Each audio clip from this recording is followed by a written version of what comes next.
Hey everyone, and welcome to another edition of the FBC Extra Podcast. I'm Owen Fay, and today Matt is going to be speaking with Tim Helm, our Director of Children's Ministry. He's in his first year of service here at FBC, and we're going to discover not only who is Tim Helm, but also the vision for the children's ministry. So let's get to it. So we're here with Children's Director Tim Helm.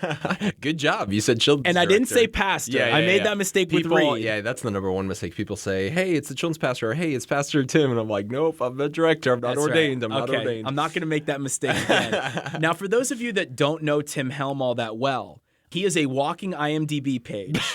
He's a walking Game Informer review for video games, and he has a random fact at all times. He's like a daily trivia calendar. Now that one's true. I've been known since like middle school youth group to like always have on hand the most random, interesting fact you've never heard of. You always have something interesting to say at all times. I've never known anybody to have that ability, but you have that ability. I appreciate it. I try to liven up life. I think life should be fun. So you are the newest staff member. I am.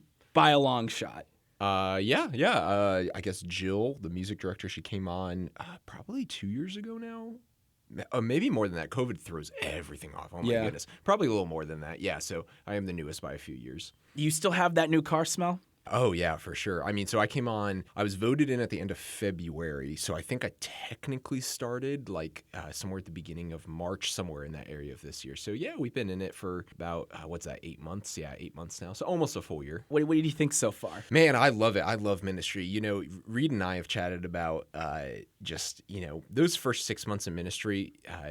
It's great. Don't get me wrong. It's great, but it's just so much. You just got to learn so much. You learn more about people that maybe you already knew and stuff, but just like how you can best serve them, how all these things are working and stuff like that. Obviously, working in ministry is a really big task. It's not like strictly like a 9-to-5 job and stuff throughout your week. And so a lot of learning stuff. But man, I'll tell you what, a couple months ago, I told Reed, I think I mentioned it Pastor Charlie too, I just really have felt, and by the Lord's blessing, I've really gotten into the place where I just wake up in the morning. I'm like, man, I love what I do. Like, seriously, I love what I do. I love that I'm able to do it. So what's interesting about your position is that there's really no blueprint for it because it didn't exist. Yeah. I mean, you're coming into a position that you're the first one through the gate. Yeah. So that's half and half true. So it's half true in the sense that I'm the first full-time children's director. So we really have not had a full-time person in this position. It's half not true in the sense that we have had part-time children's directors who, while they were probably only supposed to be working 10 hours a week, per their contract and stuff, none of them have ever worked that little. I know Patrick came before me, who's done a magnificent job as children's director and still very involved in children's ministry. He probably never worked less than 25 hours a week, even though he's getting paid for 10. So I say that to say, like, yes, there is, but at the same time, man, there's been great people who've gone before me. I am so blessed by things they, especially Patrick, have left behind for me to be able to do well in this role. So are you charting your own path forward, or are you taking certain things that they have done before? How much of it is you? How much of it is them? And how are you moving forward? So I think as a rule of thumb, like the best ministries are not surrounded around one person and what their dream is and stuff. And so while I may bring a fresh perspective to certain things, I also am coming at the end of like years and years of other people who have tried things, who have mastered certain things and stuff like that. You know, you look at the nursery ministry at church and stuff like that. Well, Rebecca Scarlett led that up for probably about 12 years or so. And so, I mean, I inherited a really good policy manual for the entire nursery department, which, you know, that takes years and years, and sometimes changing something, clarifying something, things like that. So on one hand, to like inherit so much of that stuff is like really a blessing because it helps me even think about the next steps instead of like step one, you know? And so, yeah, it is some of it like, you know, what can we continue to do? What things can we do to like maybe, you know, modernize in certain areas or just improve? You know, there's always good, better, best in ministry. We're doing, you know, wherever you put us there, if we're doing better, hey, how can we be the absolute best? I asked Reed this question because he's got the youth, and he's got them from 6th grade to 12th grade. Yeah. We trade them off one to each other. Yeah, they so got 5th grade with me still, and then they go over to him. So you have them pretty much from birth to 5th grade. Well, yep.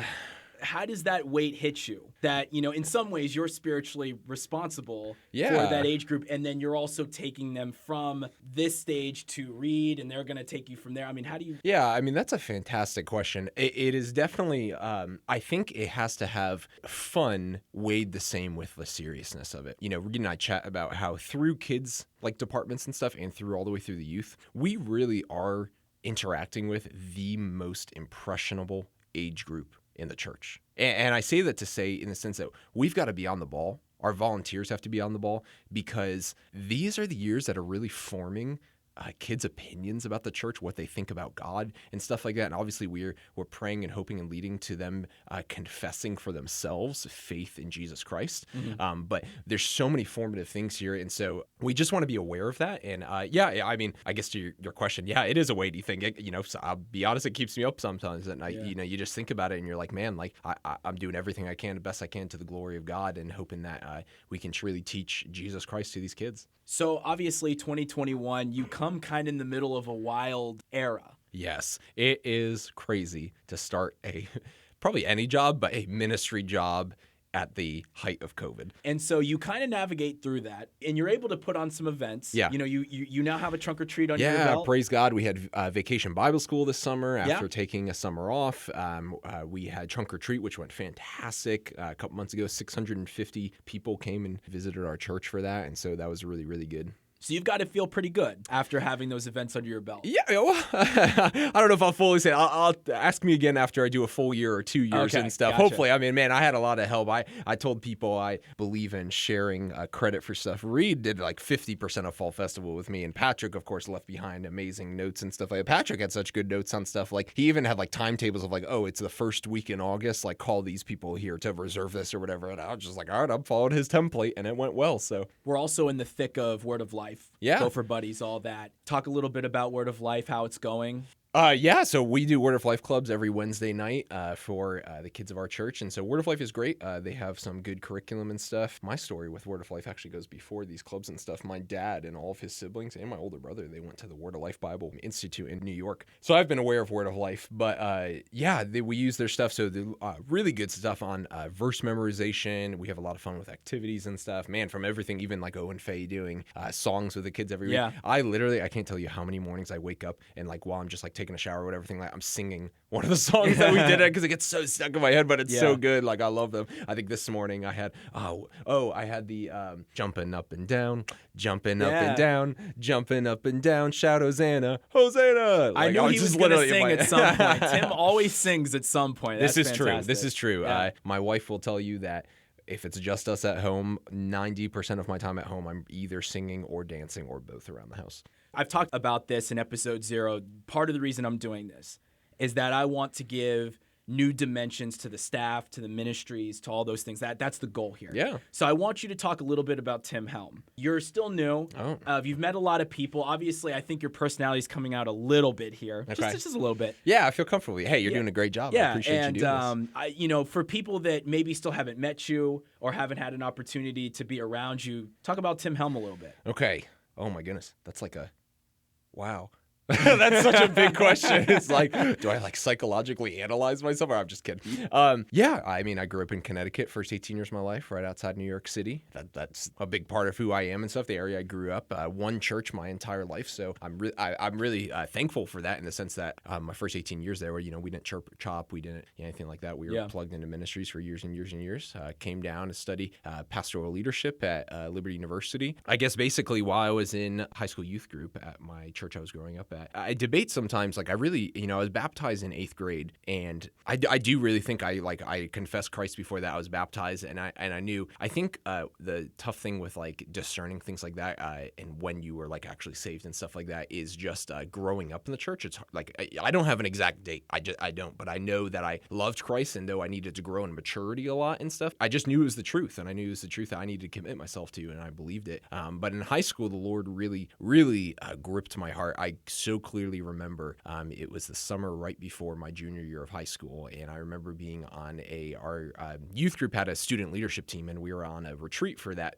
to lead up to the new year, just kind of planning things out, how we can help the youth director and his staff and stuff like that. And I just remember being absolutely hit hard, like with a bus.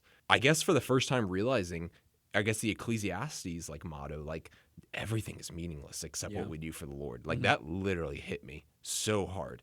And that next year was literally the greatest point of spiritual growth in my life. Like still nothing has compared to that year just because I just voraciously started devouring the word. I think, like, to be honest, I think I read the New Testament 3 times in that calendar year, and a huge sections of the Old Testament. Obviously the Old Testament's a lot denser and longer. Just loving God's word and stuff like that. And I really started to discern and just, I don't like using the term called to ministry because I think that's a very muddied term nowadays because, unless you're the Apostle Paul, I kind of have a little doubt that you have like a screaming through the clouds, call, like you are chosen, Absolutely. whatever. I think the word that the Bible uses is to aspire. Actually, if you look in the qualifications for an elder, which again, I am not, we already said, we already clarified, I'm not an elder or pastor, but if you're aspiring for that, the word it uses is a man who desires to. And so I really started those last 2 years of high school, I started having a deep desire for, man, everyone should be serving God's church, but I would love to like full time be serving in God's church. And so that led me to Liberty. That led me to studying originally youth ministry, actually. A lot of people don't know that. My first year was a youth major. I switched to pastoral leadership then, and I finished that degree. And then, of course, this past spring, I just finished my Master of Divinity as well. So education is just so formative. I think that every Christian who can should get some kind of theological education.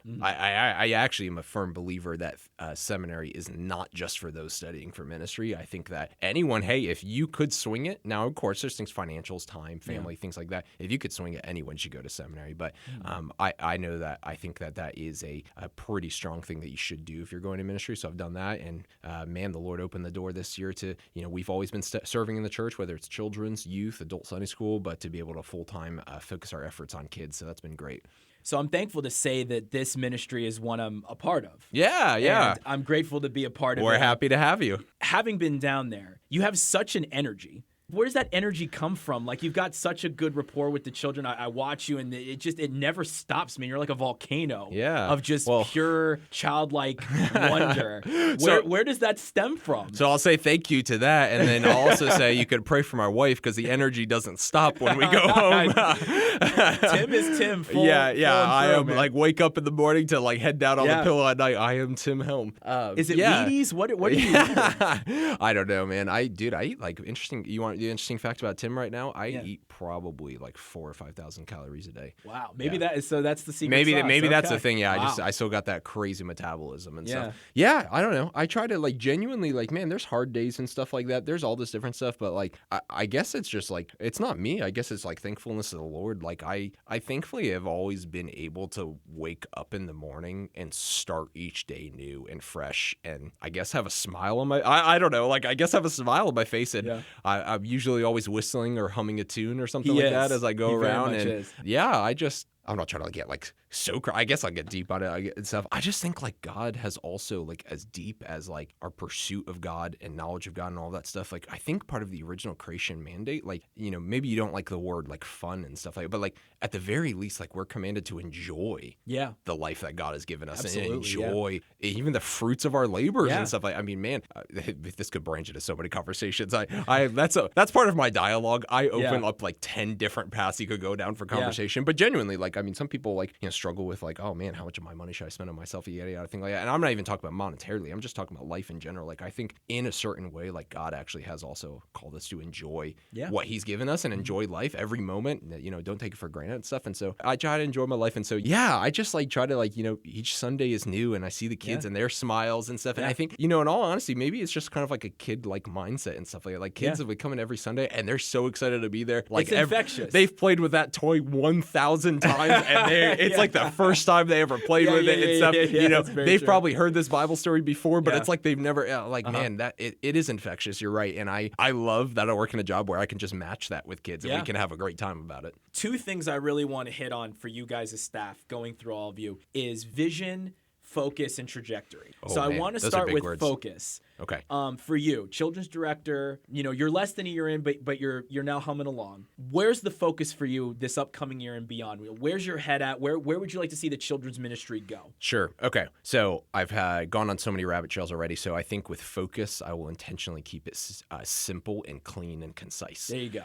My goal, our goal as a church, is for our children's ministry to be a safe environment where kids can learn about the Savior. That's the simplest way I can put it. Safe as far as like, you can trust the teaching that's coming from here. Mm-hmm. Safe as far as you can trust us with your children. and that encompasses so many different aspects, but especially their physical safety and stuff. Yeah. So a place that parents feel comfortable, they know is a safe place to drop their child off, and they are going to learn the Bible. But even with that, we teach the whole Bible, but what's the purpose of the Bible? It's to point people to Jesus. And so we want to continually do that with kids. So that is the focus. What's that look like over the next year, 10 years, 20 years? I'd love to be working in this role at Forest for many, many, many years to come, if the Lord allows and the church allows. Yeah, I guess our focus is take what we have and just do it better. Improve our teaching, whether it's training more volunteers and stuff like that, training them better, all around, improving some of our safety systems. I know that's a huge focus of mine in the next year and stuff is, some things that we do well, let's get that to the next level and stuff. So that's really my focus currently. So I want to hit on that right there because obviously a lot of different protocols have kind of come out of the last year. Yeah. I want you to hit on those and talk about where you want it to go. Well, I'll just start reading section 1 of the policy manual. I'm just kidding. Afraid you were going to do that. That's the next 3 hours of the podcast. I'm just kidding. I guess, different churches do things differently. I think that, good systems like have check-in systems and stuff, different check-in with parents about like the health of the kid, how they're doing and stuff. Again, like I said before, safety can encompass so many different aspects. It can encompass, whether a kid has a cold or just them not disappearing down the hallway or, different things like that. And so we want to be focused on that. We want to have good training and stuff. Thankfully, again, I've inherited so much good practices and stuff. Yeah. If anyone's listening who doesn't go to Forest, one huge thing we do I love is that all of our volunteers have to be members of the church. Yeah. They have to go through a safety training session with me, and they have to have 2 background checks done. Yes. And that's just to start and stuff. And obviously we have, they respond to room coordinators and stuff, their schedule and stuff like that. We obviously have accountability and different things like that. So, yeah, I love that we have already rigorous systems in place. But, again, it's taking everything to that next level. So obviously the children's department, I feel more than most, has a lot of different compartments to it. Okay. Where there's a lot of different things. So talk a little bit about overall what you're doing on a day-to-day basis and all the different fundamental aspects of what goes into children's ministry. Because you got a lot of different boxes going on. That's a good question, man. We're like pulling back the full curtain of like Okay, so how can I put this simplest? Basically, before there was me as the full-time, there was the nursery department. And Rebecca Scarlett did a wonderful job leading that for about 12 years, I think about. So then after nursery, there was also the elementary department, and that's talking mostly about Sunday morning and stuff. So Cindy Midoff for years and years has done a wonderful job heading that up and stuff, and still honestly is critical in leading up all of those things. And then the third separate thing would have been Word of Life and the events that we do. So Fall Festival, Easter Extravaganza, Fast Car Rally, those style events. And Patrick had those up for the past few years, about 3 years or so. I hope that timing is right. Yeah, there's that. And then, there's also VBS, which I guess is a completely separate thing, which Rebecca Scarlett mostly had that, but Sarah Hodnett also helped her out and stuff.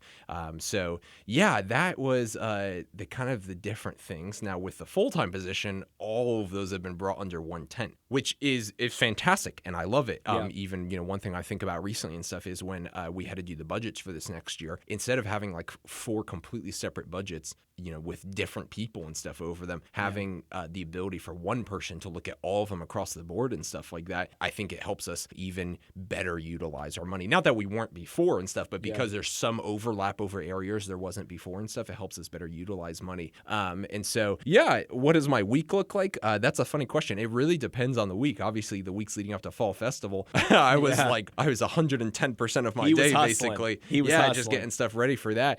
Probably in an average week, the thing that takes the most time probably would be nursery. Just nursery has, in all honesty, the entire church, it's the largest volunteer base in the entire church of any ministry. It's hundreds of volunteers being coordinated through the different weeks and stuff like that. Thankfully, I don't have to, take that on myself. We have 5 wonderful room coordinators who, if they're listening, I hope they know they are so appreciated because they really help me and save a lot of time, and they're just able to have better management over their rooms, and we all work together to get things together down there. So I guess that's kind of the branches of the children's ministry, if you call it that. So I keep hearing the key word here is volunteer. Yeah. Where do we need volunteers? Where do you need help? Well, I'll start that answer by saying that every church member should be volunteering in the church, period. I'm not saying necessarily kids ministry. I'm saying every member should be volunteering in the church. Service to your church is something required in Scripture, and everyone should be plugged in somewhere. So whether that's, with me and with everyone else working in children's ministry, if it's youth group, if it's, small group ministry, Sunday school ministry, men's ministry, women's ministry, all the ministries, I guess, blank ministry, everyone has to be serving somewhere, genuinely. Now, where's our biggest needs and stuff? Well, that comes and goes. Different years, this ministry might be needing a lot of people and stuff like that. It really depends on, burnout is a very real thing and stuff like that, or people's lives look different. We have a lot of situations where parents even want to volunteer with the age group that their child is in at the time and stuff. Yeah. But yeah, children's ministry needs tons of, like I said before, literally we're in the hundreds of volunteers we need. When you talk about, because each of our nursery rooms, if anyone's listening didn't know, they have a rotation of the week. So That's right. For instance, someone doesn't serve every single week at the 8:30 hour in the threes class. They might be the third Sunday of the month serving in the 11 o'clock hour.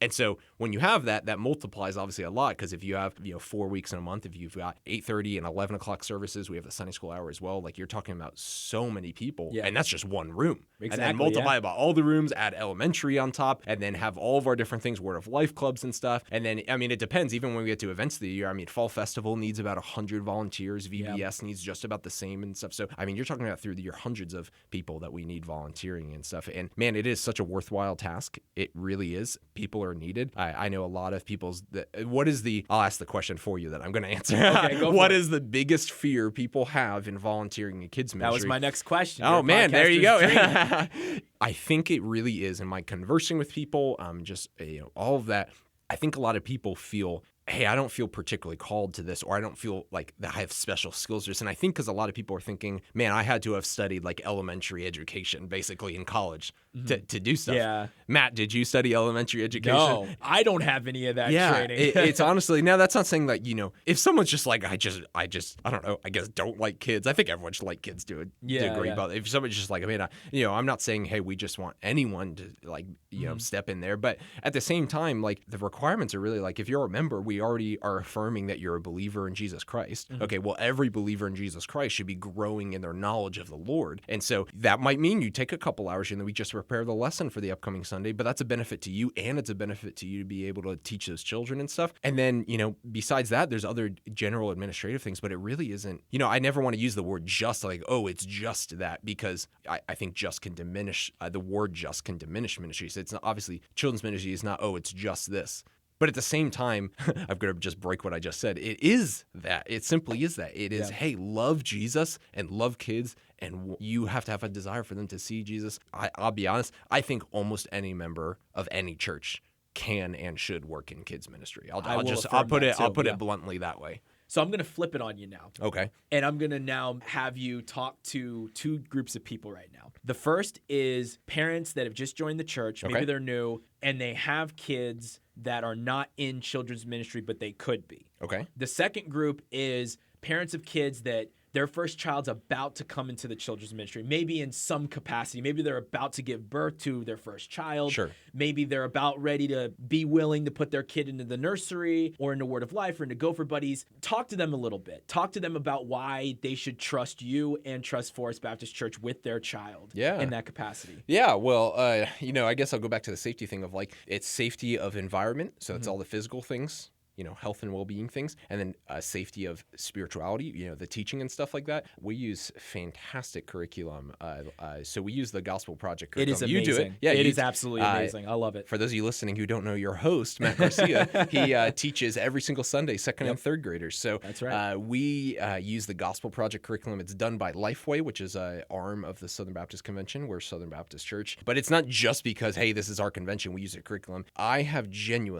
I've worked my entire life in different children's ministries. I work at the church I grew up at. I worked at another church here in the area for a couple years. I have worked with numerous children's curriculums, and the Gospel Project curriculum is the best I've ever used by far. Absolutely agree. I can attest to the same thing. It is honestly, it is a clear night and day thing. I have used curriculums that very much tend to the side of just kind of moralism and stuff. I'm not going to, say names of one stuff, but like literally like ones where it's just kind of each Sunday is, hey, I need to make the right choice. This is the right choice to make this week and stuff, which again, Christianity is nothing less than moralism, but if all you got was moralism, you've completely misunderstood because Jesus doesn't just bring us new morals, he brings us new life in himself. So yeah, Gospel Project curriculum is fantastic. So we are definitely safe with teaching, and man, I can just speak for, I know our teachers in our, especially our Sunday school hour, whereas when we really kind of bring out heavy hitting with the curriculum and stuff, we have such a solid lineup of people who are dedicated to teaching God's word to kids, and in such good ways too. Like, it's not just like 30 minutes of sitting in the corner of like a lecture, like you're in a college class, like good stuff. I'm looking at you. Yeah. You've got the good stuff, man. I walk by your room all the time, and you guys have games reinforcing this stuff, amazing questions, and just all this. Oh my goodness, it warms my heart so much. So yeah, teaching is obviously huge, but then we already chatted a little bit about the safety things and how we're going to improve there. But I would say to anyone who looking to come to Forest or is looking to get their kid plugged in and stuff like that, I hope you see already that you can trust us, and we'd love to chat with you about all of the I won't go into detail here about all the very particular systems we have to that endeavor.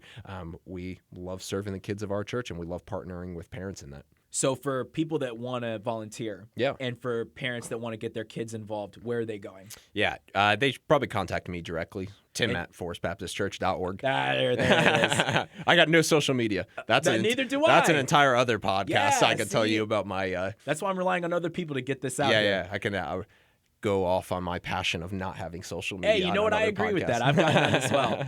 So I want to hit a little bit of a review for you. A little less than a year under your belt. I love asking each one of you as you've been doing this, what's your highlight of the last year? Tyler talked about how getting back to a normalcy was his real highlight. Okay.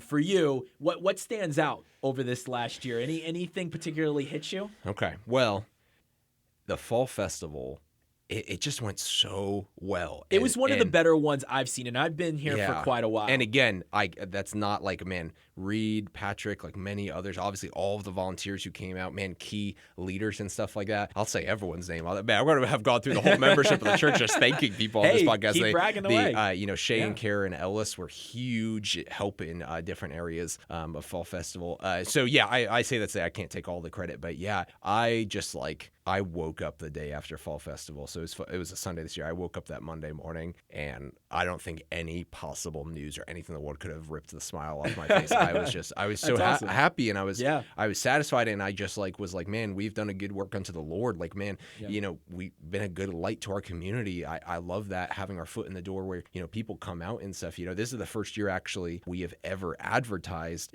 if you want to use that word, in the local public elementary schools for Fall Festival. We got in their Tuesday send home folders, and man, we had so many people. One of the schools we were at was New London Academy. That's where my wife teaches at. She had seen the slips go home, and she saw a bunch of her kids that were out there. Great. So man, it just warms my heart. Yeah, 650 people came by. Wow. Yeah. So that's tremendous. It's huge. Yeah, it's huge. It's right about on par of last year, and so we definitely, man, it's amazing. It's an amazing outreach opportunity. It's a really great way for us to just show our community we love them, invite them to our church, help them get familiar, see some familiar faces with our church. And we're able to, we've had a great ability to follow up with some of those people and stuff like that. And so that's a great memory. Yeah. For you, where have you grown since you've been hired? Oh, what have you learned? You've been children's director a little bit now. Deep and personal. What has Tim Helm learned? I would say, let's see. I think I've always been fairly good at communication wise, but I think I've taken on in a different way administrative stuff that I've never had before. So when I was interviewing for the position, one of the key things I said was I've worked, again, in various children's ministries and stuff. When I was in high school and stuff, I actually was a pseudo assistant to the children's director at the church I grew up at and stuff. That's not to say, oh, I'm cool and stuff like that. That's to say I've always been assistant to the guy, not the guy. It's kind of one of those funny things where anything I did before, even though I did a lot of work and, some of that had administrative elements and stuff, it never ultimately kind of fell back on me and stuff. And again, not saying that I'm the cornerstone of the children. That's not what I'm saying. But someone has to direct, someone has to lead vision, someone has to schedule and plan and things like that. And so again, while I think in different areas like communication and stuff like that, all of that, I've definitely learned and I think grown in seeing maybe what people don't see. That that's the thing. The Monday through Thursday work schedule is not what people think it is a lot of times. It is a lot of talking with people. It is a lot of scheduling. And honestly, there's hours spent just thinking through things and stuff. I know that sounds silly, but literally it takes time to think and plan things and stuff. That's a whole side, people don't see. I've said this to a couple people and I'll say it here. I am speaking not as the guy that was chosen as a children's director. I'm speaking just right now as a member of Forest Baptist Church. I am so happy that our church has decided to have a full-time children's position because of how much time it takes, genuinely. And again, I'm super happy and I'm thrilled that I'm getting able to serve that. But again, just speaking as a member, I am thrilled that we have made this decision as a church because I think it'll only make things better. I think it makes things just easier and simpler and just more cohesive. It's really, really good. So I want to end on a fun note, and I've been asking everybody this. Okay. And your answer, I'm the most intrigued about on this one. So I'm very interested to see how this goes. I hope I can satisfy. You are allowed to see one biblical event live with your own eyes, but you don't have to suffer the consequences of said event. So you are removed from the consequences. Okay. You're watching. So like you could see Sodom and Gomorrah, but you're not like dying. Yeah, with all of them. exactly. Yeah, okay. But if there was one biblical event you would love to see with your own eyes, what is it and why? That's so hard. This is the short essay part of the podcast. That's so hard. This is kind of like that question of like, what four people would you want at your dinner table? Yeah, like that. But these are your questions, man. I mean, you love this stuff. I do. I just like, man. Okay, what biblical event? Oh man, there's so many ways you could go with this question. Yeah. I'm definitely stalling for time right now. And I'll tell you that Tyler chose Lazarus being raised from the dead. Okay. And Reed chose Genesis 14. Okay. So you can't use either one of those. So those take two of the 867 billion things that happened in the Bible. You can't use those two. Okay. I would probably. It's funny. My mind automatically goes to like Old Testament stuff. I don't know why necessarily. Well, there's more stories. Yeah, I guess so. Yeah. I don't know. The first one that came to my head was like maybe the flood. Although maybe that would be boring because. It's just waiting. Well, I guess it's just rain coming down and water levels rising. So maybe that isn't like, and that kind of, maybe that sounds terrible that I'm watching like this doom and gloom event or whatever. Yeah, I mean, the flood came to mind. Oh man. The flood itself would have probably been interesting to watch go down as they close the ark and the water comes down. Maybe I'll say also, I feel like the Tower of Babel would be fascinating to see as well. That's like a good just one. That whole event, like that's like almost like a TV miniseries, like unfold of like the hubris of the people building the tower, seeing how high they actually got and stuff, and then basically like one guy just completely changing languages, talking that they all realize, and then they all go their separate ways. Man, that would I'll just stick with that. Yeah. So Tower of Babel. Yeah, we'll go with that. Okay, and the flood's not bad either. Or like Acts 2, man. I'm not choosing one. Acts 2. I love. If anyone knows me, everyone knows that I love Acts chapter 2, which is a reverse Tower of Babel, by the way. Oh, we'll go into that. I mean, that's the point of like when they, speak in tongues. But what is the purpose of tongues? Everyone hears in their own language, right? And so the gospel is preached to everyone, and everyone can hear it. It's literally a reversal of the Tower of Babel. It's the people coming back together, called into one body again, which is the church. Wow, I never thought of it that way. Yeah. That's awesome. Tim's very good at breaking down the Bible. He really is. I don't know about that's that. a super good gift you've got. Hey, the Bible's, it's a fascinating book. I tell you what, I'm not the first person who has said this. Pastor Tyler and I have chatted about this. The greatest apologetic for the Bible is itself. Yeah. Because the more and more you read the Bible, the deeper and deeper you study the Bible, you literally become absolutely convinced that mere men could not have come up with this stuff. Yeah. They could not have.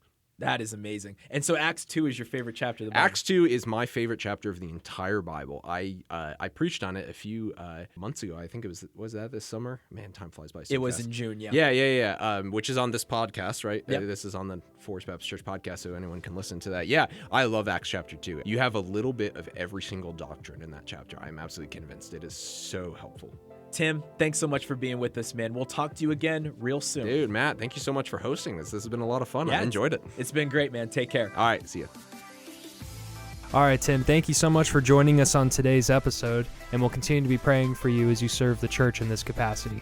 Next time, we're going to hear from Jill Murphy, who is our director of music. Also, don't forget our latest sermon series, Rest Assured, as we work through the book of 1 John. See you next time.